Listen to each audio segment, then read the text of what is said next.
हाँ तो बच्चों, आज कल हम लोगों ने पुष्प के बारे में पढ़ा था कि पुष्प जो होता है वह एक प्रकार का परोह होता है जिसमें रूपांतरित पुष्पी पत्तियां लगी हुई होती है। और पुष्प के जो भाग होते हैं हम लोगों ने पढ़ा था दलपुंज, बाह्य दलपुंज, पुमंग, जायांग, स्त्री केसर, पुंकेसर, वर्तिकाग्र, वर्तिका, परागकोश, परागकण, इन सारी चीजों को हम लोगों ने कल पढ़ लिया था। आज का जो प्रश्न है वह प्रश्न है पुष्प क्यों महत्वपूर्ण है। Why flowers are important? पुष्प क्यों महत्वपूर्ण होता है, पुष्प का क्या महत्व है, उसकी इंपोर्टेंसी क्या है। अगर फूल नहीं हो तो क्या नहीं होगा, और फूल अगर है तो फिर क्या, इसका क्या महत्व है। तो देखिए बच्चों कि पुष्प के जो महत्व है या उसके कार्य पर निर्भर करता है। आपको बोर्ड में क्वेश्चन पूछ सकता है कि पुष्प के क्या कार्य हैं, what are the functions of flower, पुष्प के क्या कार्य हैं।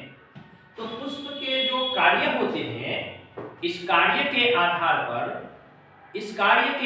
पर हम उसके महत्व को समझ सकते हैं। तो सबसे पहला जो कार्य है पुष्प का वह है कि पुष्प पराग कणों का निर्माण करता है। पुष्प पराग कणों का निर्माण करता है।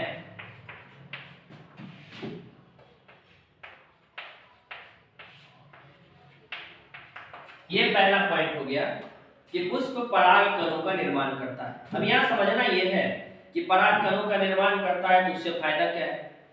पराग कण जो होते हैं ये नर युग्मक होते हैं, मेल गैमेट्स होते हैं। फ्लावर्स के पौधों के नर युग्मक होते हैं पराग कण।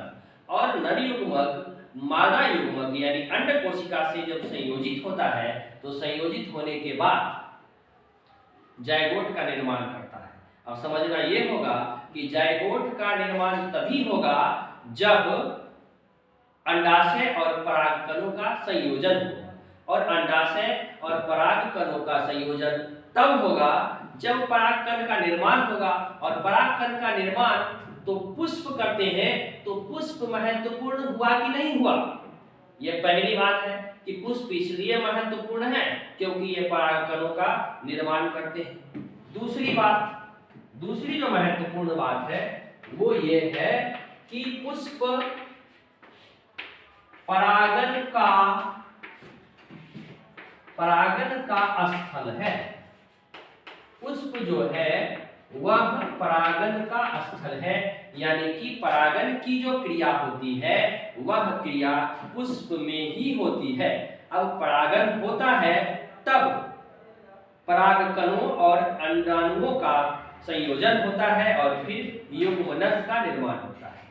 तो परागन होना जरूरी है इसके लिए, और परागन होता है पुष्प में, तो इस हिसाब से पुष्प महत्वपूर्ण हुआ।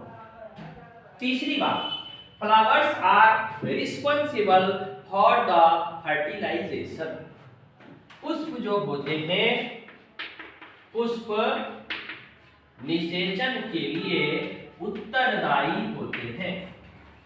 पुष्प निषेचन के लिए उत्तरदायी होते हैं।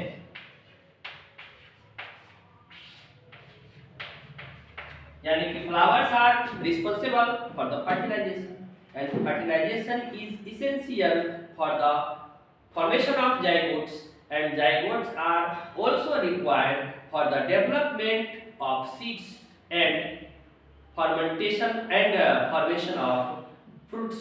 फलों के निर्माण के लिए बीजों का और अन्य अंगकों का बनना जरूरी है, और इन अंगों के निर्माण के लिए भ्रूण का बनना जरूरी है, और भ्रूण के निर्माण के लिए जायगोट का बनना जरूरी है, और जायगोट के निर्माण के लिए निषेचन होना जरूरी है, और निषेचन होता है पुष्प में, तो पुष्प महत्वपूर्ण है कि नहीं। बस सिंपल सी बात है।